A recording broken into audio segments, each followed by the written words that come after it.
Sí, hoy toca hablar de Chainsaw Man, el pibe motosierra para los amigos. Ese manga que se trata de un chico con cabeza de motosierra que cabalga tiburones voladores y destripa monstruos en una vorágine de acción desenfrenada. O también ese drama humano que construye personajes terriblemente bien y que nos habla de cómo un chico marginado socialmente se construye como individuo y busca su propia conciencia a través de las complejas relaciones humanas que entabla durante su viaje. Y es que la verdad es complicado hablar de este manga, pero haré el intento, porque es una obra personal y valiente y creo yo merece que se hable de ella. Eso sí, antes de comenzar quiero dar un pequeño aviso. Este vídeo constará de dos partes. En la primera hablaré de por qué creo que merece la pena leerlo a modo de recomendación sin spoilers. Y en la segunda, para la cual pondré el pertinente aviso, entraré de lleno en mis impresiones sobre la obra en general, hablando con total libertad sobre algunos de sus elementos y por lo tanto sí que habrá y muchos spoilers. Y es que tengo Chainsaw Man muy reciente y la verdad necesito sacarme algunas reflexiones de dentro. Y ahora sí, vamos con algo de información básica. Chainsaw Man es un manga shonen neketsu escrito y dibujado por Tatsuki Fujimoto para la archiconocidísima revista Shonen Jump de la editorial Shueisha y consta de unos 10 volúmenes, habiendo finalizado lo que podríamos llamar su primera parte, que es totalmente autoconclusiva, pero con el anuncio de una continuación. Tanto Chainsaw Man como su autor, Fujimoto, destacan por su forma particular de contar historias, con un dibujo en apariencia sucio, algo hecho totalmente a propósito, a veces tirando por un surrealismo incómodo y con un estilo propio bastante marcado, que acompaña a un tono irreverente o, como se dice en España donde yo vivo, gamberro. Esto, a su vez, contrasta con escenas de calma en las cuales despliega verdaderos momentos de introspección, donde los personajes se desarrollan y muestra un gran uso de la narrativa gráfica. El manga nos sitúa en un mundo muy parecido al nuestro en el cual existen demonios que hacen estragos entre la población mundial y que no son más, como no tardan en contarnos, que la materialización de los miedos de la humanidad. En este contexto es que vive Denji, un chico que ha crecido en la más absoluta pobreza y marginalidad, explotado por mafias que lo utilizan para distintos trabajos a fin de que pague las deudas de su difunto padre. Fujimoto no es para nada sutil al mostrarnos la desesperada situación en la que se encuentra nuestro protagonista. No ha ido a la escuela, se ha visto forzado a perder varios órganos de su cuerpo y carece de muchas habilidades básicas, tanto a la hora de relacionarse con otras personas o su entorno como para entenderse a sí mismo. Es en esta situación que conoce a Pochita, un pequeño y adorable demonio perro motosierra, al cual ayuda cuando ve en un momento de necesidad. Pasan mucho tiempo viviendo juntos y soportando la pobreza de Denji hasta que, tras ciertos incidentes, este acaba descuartizado y muerto, y Pochita acepta convertirse en su corazón y devolverlo a la vida a cambio de que éste viva una vida normal y sea capaz de disfrutar de muchas cosas y experiencias que lleva anhelando toda su existencia. Y con estos anhelos, para que se entienda, me refiero a cosas tan banales como comer pan con mermelada para desayunar, o dormir en una cama caliente con un techo decente sobre su cabeza, o lograr tener una relación romántica. Es a partir de ahí que Denji obtiene el poder de transformar su cabeza, brazos y piernas en motosierras, y es encontrado por Makima, una misteriosa mujer que lo contrata para que trabaje como cazademonios en la Oficina de Seguridad Pública de Japón. Ya en el anterior trabajo de Fujimoto, Fire Punch, podemos encontrar varios de los rasgos propios de su escritura, narrativa y dibujo que también encontramos en Chainsaw Man: irreverencia, personajes marginales, relaciones humanas torcidas, juegos de manipulación, muchas referencias artísticas y un tremendo amor por el cine. Sin embargo, diría que Fujimoto pulió algunos aspectos de su narrativa y le puso la correa, por así decirlo, a varias de estas características para direccionarlas de manera más armónica en Chainsaw Man, de forma que logró una historia más digerible también para el público general. De hecho, muchas personas me han dicho mientras leía y preparaba este vídeo que Fire Punch les gustó más que Chainsaw Man, y aunque no comparto esta valoración, puedo entenderla. La obra anterior de Fujimoto se siente menos atada a convencionalismos que la historia de Denji, que parece, por su parte, más rebajada en varios aspectos. Sin embargo, creo que esto tiene que ver también con los temas que trabajan ambas historias, porque mientras que Fire Punch es tremenda tremendamente cínica, Chainsaw Man quiere hablarnos, eso sí, a su particular modo, del afecto, la ternura y el camino hacia una madurez en que no nos entreguemos al criterio ajeno. Por eso es justo, en mi opinión, que controle ciertos aspectos de su narrativa a fin de potenciar otros y darle una base sólida a sus mensajes. Pero, llegados a este punto, cabe preguntarse, ¿qué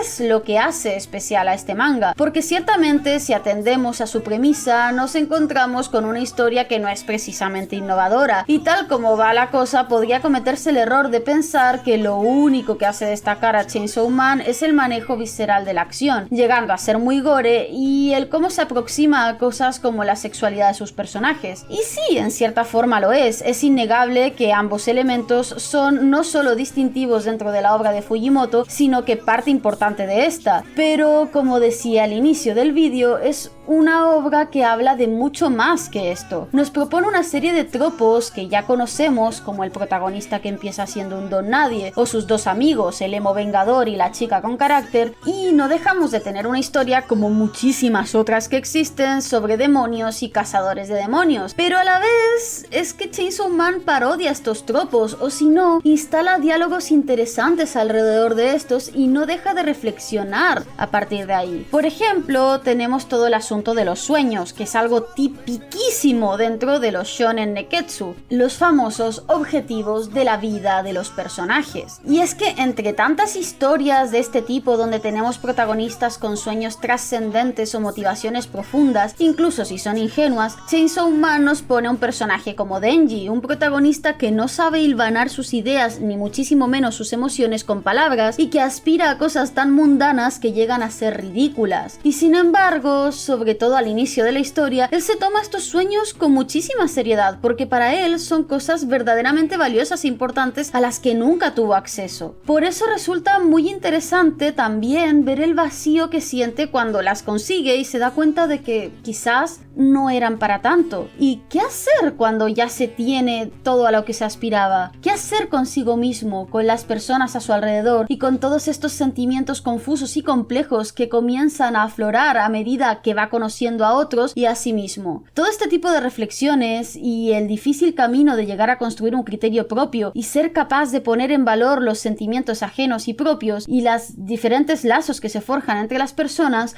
son lo que hacen a Denji un tremendo personaje. No solo cuenta con un desarrollo notable y orgánico, sino que trae a la mesa cuestiones importantes que apelan a temas como la marginalidad, el desarrollo humano, lo doloroso que supone ser responsables de nuestros propios sentimientos y decisiones, el peso que conlleva ser libres y pensar en nuestros propios términos y el costo, sin embargo, de vivir bajo los dictados de otras personas, y por sobre todo, un asunto de dignidad humana. Y que conste que cuando hablo de libertad no me refiero a la libertad de One Piece, por ejemplo, una maravillosa y utópica libertad en términos casi políticos. Me refiero a una libertad negociada, en que uno elige sus propias cadenas y bajo qué condiciones va a actuar y va a vivir. Y he hablado especialmente de Denji, pero es que en general los personajes de Chainsaw Man son sobresalientes y en todos ellos se manejan reflexiones muy interesantes en torno a todas estas cuestiones. Son personajes que ya sea voluntaria o obligadamente se han configurado como desadaptados, privados de ese concepto que tanto busca Denji de vida normal.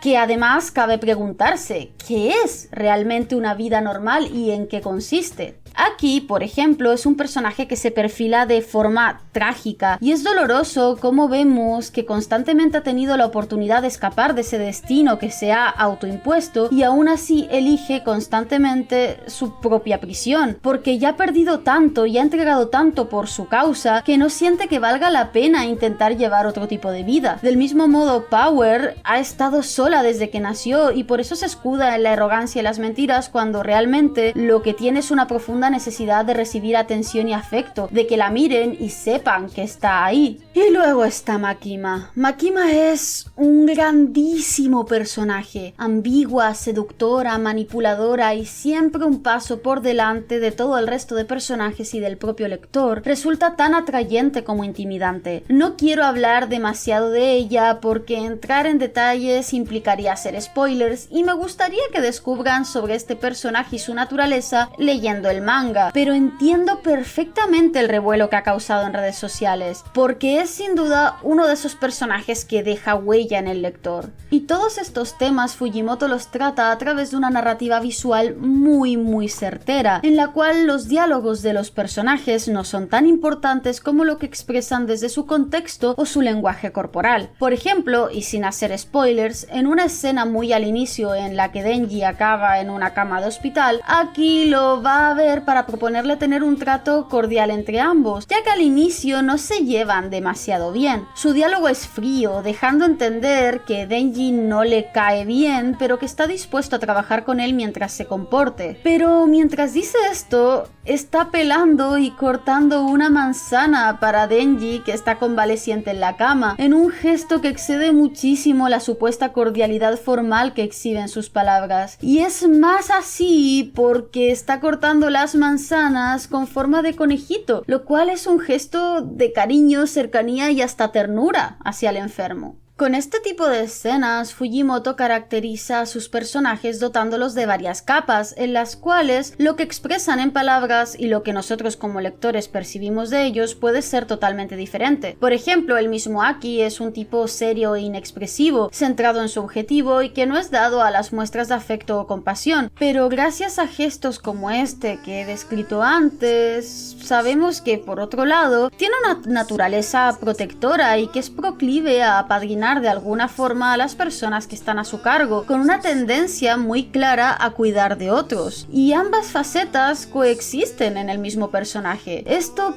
pasa además absolutamente con todos, especialmente con Denji y Power. Fujimoto también juega a establecer simbolismos que tienen sentido dentro de su propia obra, como si generara un lenguaje propio. Este es el caso de los cigarrillos que fuma Aki para implicar un vínculo con su mentora, o la imagen de la ropa tendida en el balcón del departamento para indicar convivencia, o las benditas puertas cerradas que aparecen durante toda la obra. Y lo mejor de todo es que esta dimensión más profunda del manga combina tremendamente bien con su faceta gore, sucia y adrenalínica, y en ningún momento hace que la lectura se vuelva densa o pesada. En fin, no es un manga que pueda prometer que le vaya a gustar a todo el mundo. Fujimoto es claramente particular como autor y por tanto su obra también lo es y no va a calzar con todos los gustos. También le tengo un par de críticas, si soy sincera. Siento que hay personajes muy interesantes que no reciben el espacio suficiente y, acercándonos más a la recta final, siento que abusa del elemento de la acción, que si bien es disfrutable, en mi opinión se come un espacio que podría haberse usado más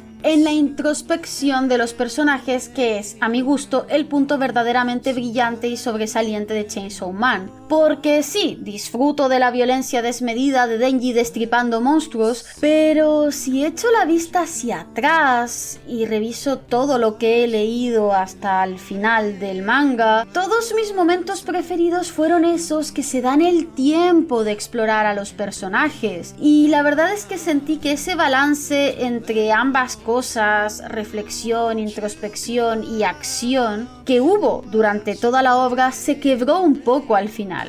Aún así, y con todo esto que acabo de mencionar, creo que es una obra de esas que me aportan y gustan tanto que personalmente no me siento con ganas de ser quisquillosa. Y es que con todo y su imperfección hizo mucho, y lo valioso que ofrece me parece mucho más importante y relevante que detalles que, al lado de todo esto, se me antojan nimios. Esto por supuesto es una postura personal y sé y me consta que hay personas mucho más críticas con estos puntos que he mencionado, pero yo creo que la obra del pibe motosierra es mucho más que una suma de sus elementos y ofrece una experiencia que vale la pena vivir. Por eso, aunque no pueda prometerles que les vaya a gustar, sin duda les recomiendo mucho que lo lean y que le den una oportunidad. Y ahora sí, entramos en la parte del vídeo que contiene spoilers, así que si no lo han leído, les recomiendo que cierren este vídeo, vayan a leer Chainsaw Man y después, si les interesan, pueden volver y terminarlo. Y hecho este aviso, hablemos con libertad sobre Makima, sobre el discurso que supone respecto al control y sobre el final de la primera parte de Chainsaw Man, que deja claro, por si había alguna duda, que este manga trataba sobre todo de las relaciones humanas y su complejidad, sobre las formas que toma el afecto y sobre cómo éstas nos, valga la redundancia, afectan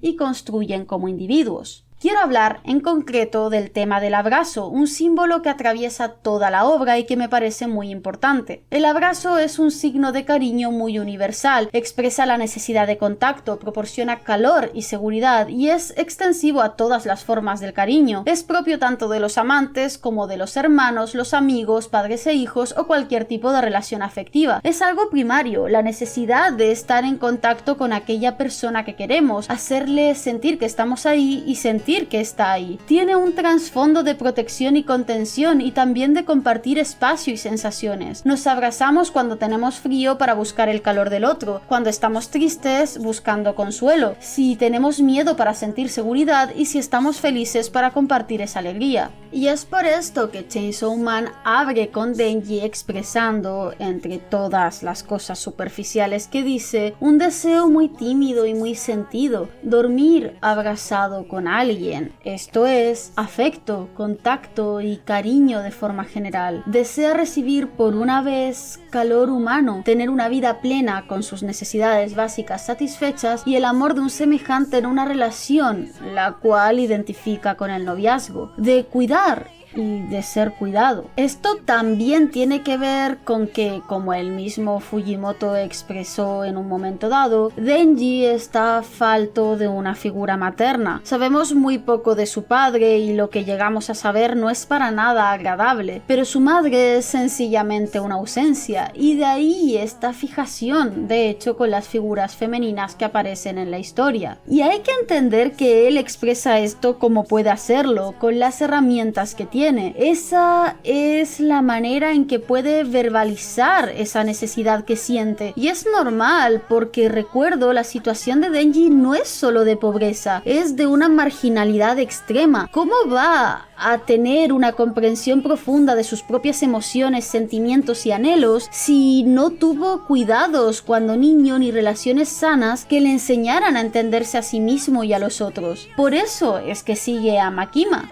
porque esta no solo le ofrece esa vida cómoda que pedía, sino que una de las primeras cosas que hace con él es justamente darle un abrazo. Le da aquellas cosas que Denji identifica con la dignidad humana: comida, un techo sobre su cabeza y relaciones al nivel de lo que una persona cree él requiere. Y no solo eso, sino que más adelante, cuando la complejidad del mundo al que ingresa y su propio interior lo abruman, Makima le ofrece una guía en ese laberinto y alivia su angustia existencial, le da respuestas satisfactorias frente a ese abismo de preguntas angustiosas que comienzan a surgir, precisamente como de hecho lo haría una madre. Y por supuesto que Denji acepta, porque ya de base era alguien que hacía lo que fuera que le dijeran que hiciese con tal de sobrevivir, pero es que aparte ahora siente que por fin sus anhelos vitales serán resueltos en algún momento. Esto, claro, no es más que el control que Makima ejerce en cada una de las relaciones que entabla. Es el demonio del control, de la dominación. Su tragedia consiste precisamente en no ser capaz de situarse a sí misma en una posición de igualdad, porque solo conoce la manipulación y el dominio, y concibe el mundo en posiciones de inferioridad y superioridad. De ahí su deseo y su anhelo, y que algo tan sencillo como la escena de un abrazo profundo en una película la rompa. Esto es también la semilla de su derrota. Aquel chico al que nunca prestó atención, esa marioneta que actuó desde el margen de sus cálculos y que tuvo el valor de cortar sus hilos. Por eso, incluso si suena naif, la frase final de Pochita sobre cómo evitar que Nayuta, el nuevo demonio del control, llegue a ser como Makima, no es para nada inocente y tiene mucho sentido. Lo que le faltó a ambos, a Denji y a Makima, mientras se formaban como personas, fueron precisamente abrazos, con todo lo que estos implican. Alguien que los cuidara desde el cariño sincero y alguien a quien cuidar, lo que precisamente es la familia en su definición más amplia. Por eso la escena en que ambos van al cine es tan importante, porque es la primera y última vez que los vemos como iguales, que conectan, sacando a la luz que, incluso siendo seres situados casi a las antípodas, comparten el mismo dolor y el mismo deseo de calor humano. Es una escena brillante que no solo caracteriza a Denji como alguien incapaz de racionalizar lo que siente, sino que también humaniza por un pequeño momento al personaje de Makima, que durante todo el resto de la historia se muestra tan inhumana. ¿Cómo evitar que alguien se vuelva un ser terrible, peligroso, que manipule a cada persona que conoce para obtener de ellas lo que desea siempre, porque en el fondo es demasiado insegura como para sencillamente aspirar a ello como lo haría cualquiera? Dándole muchos abrazos de niño, mostrándole paso a paso cómo se construye el cariño, fuera del miedo y fuera de la necesidad del control, aceptando la libertad del otro y que si éste nos va a cuidar, amar y se va a relacionar con nosotros, debe ser desde esa misma libertad, porque ese amor, el que sale de la libertad, es el único que realmente vale. Y esto es también lo que diferencia a Denji y a Makima, porque comparten el mismo anhelo y sufren la misma angustia, pero Denji no es calculador ni busca tener poder sobre otras personas. De hecho, todo el tiempo y desde el comienzo se conduce estableciendo tratos estúpidos la mayoría de las veces, pero al fin y al cabo contratos en que el otro tiene todo el derecho y el poder de rechazarlos o aceptarlos. Es así como comienza su relación con Power, por ejemplo, uno de los vínculos más importantes que es capaz de establecer, y en cierta medida fue también eso lo que lo vinculó con Pochita en primer lugar. Ojo, esto no quiere decir que todo sea un me das y te doy, sino un elegir estar por esa persona y que este acto sea recíproco. No es que Chainsaw Man no crea en el altruismo, porque en realidad Denji puede llegar a actuar de forma altruista incluso si no termina de entender muy bien por qué. No se trata de negar este tipo de impulsos, se trata del poder de entablar relaciones de tú a tú con las personas, horizontales y únicas, tan únicas como cada persona es. Por eso el manga reflexiona también sobre los diferentes tipos de afecto, enfrentando a Denji al hecho de que se puede querer de formas diferentes y únicas a muchas personas distintas al mismo tiempo. En fin, hay mucho que hablar de Chainsaw Man porque ofrece muchísimo material para analizar. Podríamos agarrar cualquiera de sus personajes principales o algunos de sus momentos puntuales, como la visita al infierno o la pelea de bolas de nieve, y hacer un video completo para cada uno. Hay mucho que decir de Aki, Power o Makima, y ni hablar de Denji, pero creo que como primer acercamiento a esta obra en este canal es suficiente, y ya habrá tiempo de concentrarnos en el resto de aristas que tiene la obra y sus momentos más específicos. Por ahora puedo decir que me ha gustado muchísimo. Me ha ofrecido momentos de adrenalina, sí, pero sobre todo reflexiones acertadas e interesantes sobre temas que pueden ser sencillos pero que también son significativos y profundos. Es un manga en el que he conocido personajes excelentes que me han hablado con su viaje como pocas obras me saben hablar, y de verdad espero haber podido transmitir toda la vorágine de ideas que han soltado en mi cabeza. Ahora ya llegó el momento de terminar, no sin antes recordarles que pueden seguirme en Twitter si quieren tener una relación más cercana conmigo, o apoyar al canal desde Patreon, donde ofrezco recompensas que creo que son bastante interesantes, o desde Ko-fi si quieren hacer una donación puntual. También los invito a seguirme en Twitch, donde estoy reaccionando a series. Ahora mismo, por ejemplo, estoy viendo Haikyuu, y con Geek Furioso estamos viendo Infinity Train, y en general tenemos directos todas las semanas. Tienen todos los enlaces en la descripción de este vídeo. Dicho esto, me despido esperando que este video les haya gustado tanto como a mí me gustó hacerlo.